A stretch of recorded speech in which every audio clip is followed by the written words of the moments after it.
Haleluya. Selamat pagi saudara-saudara yang dikasihi oleh Tuhan. Mari sama-sama kita kembali merenungkan firman Tuhan pada pagi hari ini. Masih dari kitab Yosua pasal 7, kita belajar dari Akan, saudara-saudara. Ayat yang ke-19 firman Tuhan berkata, Yosua pasal 7, saya baca mulai dari ayat 18. Ketika disuruhnya keluarga orang itu tampil ke muka seorang demi seorang, maka didapatilah Akan bin Karmi bin Sabdi bin Zerah dari suku Yehuda. Berkatalah Yosua kepada Akan, "Anakku, hormatilah Tuhan Allah Israel dan mengakulah di hadapannya. Katakanlah kepadaku apa yang kau perbuat, jangan sembunyikan kepadaku." Lalu Akan menjawab Yosua, katanya, "Benar, akulah yang berbuat dosa terhadap Tuhan Allah Israel, sebab beginilah perbuatanku. Aku melihat di antara barang-barang jarahan itu jubah yang indah buatan Sinear, dan 200 sikal perak, dan sebatang emas yang 50 sikal beratnya. Aku mengingininya, maka ku ambil, semuanya itu disembunyikan di dalam kemahku di dalam tanah, dan perak itu di bawah sekali." Saudara-saudara yang dikasihi oleh Tuhan, keserakahan dan keengganan yang membuat Akan kemudian mengakibatkan orang Israel mengalami musibah, mengalami bencana, kekalahan dari musuh mereka. Saudara-saudara, sudah jelas perintah dari Tuhan melalui Yosua kepada bangsa Israel. Sebelum mereka mengalahkan kota Yeriko, Tuhan sudah berkata bahwa tidak boleh ada yang mengambil barang apapun untuk dirinya sendiri dari kota Yeriko. Semua barang-barang dari kota Yeriko harus dimusnahkan di hadapan Tuhan, harus dibakar habis. Tetapi Akan didorong oleh keserakahan. Dia berpikir tidak ada orang yang melihat. Dan ketika dia melihat ada jubah yang indah buatan Sinear, ada perak, ada sebutkan 200 sikal perak, dan sebatang emas 50 sikal beratnya. Dia begitu tergoda, dia begitu tergiur dengan barang-barang itu dan mengabaikan perintah Tuhan. Saudara-saudara yang dikasihi oleh Tuhan, tidak hanya sampai di situ, ketika orang Israel pun sudah kalah terhadap orang Ai, mereka tahu bahwa semua itu terjadi karena ada noda, karena dosa mereka. Mengapa terhadap kota Yeriko yang begitu kuat temboknya, bentengnya, mereka bisa mengalahkannya dengan pertolongan Tuhan. Tuhan bisa menghancurkannya dengan begitu saja.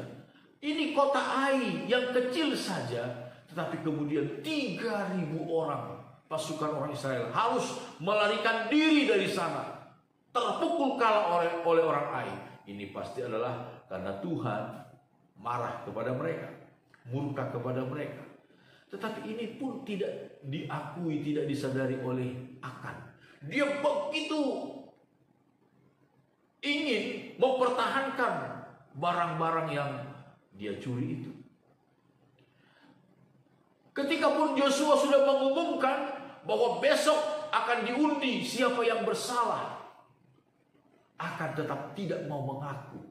Coba saudara-saudara, kalau seandainya begitu ada kejadian itu, peristiwa itu, Ai mengalahkan orang Israel, dan kemudian Yosua mengumumkan bahwa akan ada pengundian tentang siapa yang penyebab kekalahan itu, lalu Akan dengan inisiatif sendiri dia mengaku kepada Yosua, kepada bangsa Israel, bahwa dia telah berdosa. Saya yakin hukuman Akan tidak akan sefatal seperti yang ditulis dalam firman Tuhan. Tetapi didasari dengan, sekali lagi, didorong dengan hawa nafsu itu, dia tidak mau mengakui. Sampai kemudian namanya Namanya terundi, dan itu adalah hal terakhir. Hal terakhir. Sesudah 12 suku didapati sukunya Akan, lalu sesudah puaknya Akan dari suku Yehuda, lalu kemudian puak-puaknya disebutkan, lalu ketika ketemu puaknya, kakak adiknya disebutkan termasuk dia, dan akhirnya dia ketemu, terundi, dan betul dia adalah yang berdosa di hadapan Tuhan. Baru dia mengaku sesuatu yang sangat terlambat. Dia enggan mengakui kesalahannya sebelumnya. Saudara-saudara, sampai hari ini Tuhan memberikan pintu pengampunan kepada setiap orang yang mau datang kepada Tuhan, yang mau datang kepada Tuhan. Tetapi ketika pintu anugerah itu ditutup, saudara-saudara, tidak ada lagi gunanya pengakuan itu. Tidak ada lagi gunanya pengakuan bersalah di hadapan Tuhan ketika pintu anugerah itu ditutup. Itu sebabnya, saudara-saudaraku, tidak ada manusia yang tidak pernah berdosa di hadapan Tuhan. Tetapi mari kita selidiki diri kita. Kalau ada sesuatu hal yang kita lakukan yang bertentangan dengan kehendak Tuhan, secepatnya kita sadar, secepatnya kita mengaku di hadapan Tuhan. Dengan segala kerendahan hati kita membawa diri kita di hadapan Tuhan. Firman Tuhan berkata, Tuhan kita itu adalah Allah yang panjang sabar, berlimpah kasih sayang bagi siapapun yang datang kepadanya. Amin. Tuhan Yesus memberkati kita. Mari sama-sama kita berdoa.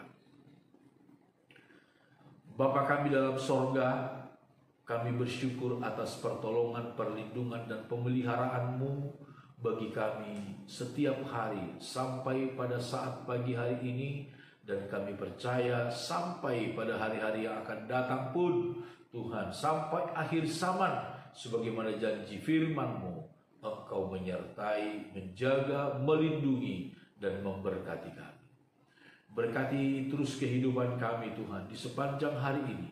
Kami serahkan seluruh kehidupan kami, roh, jiwa, tubuh kami, rumah tangga, keluarga kami, demikian juga segala usaha, pekerjaan, aktivitas, pendidikan anak-anak kami. Kami serahkan semuanya ke dalam tangan-Mu.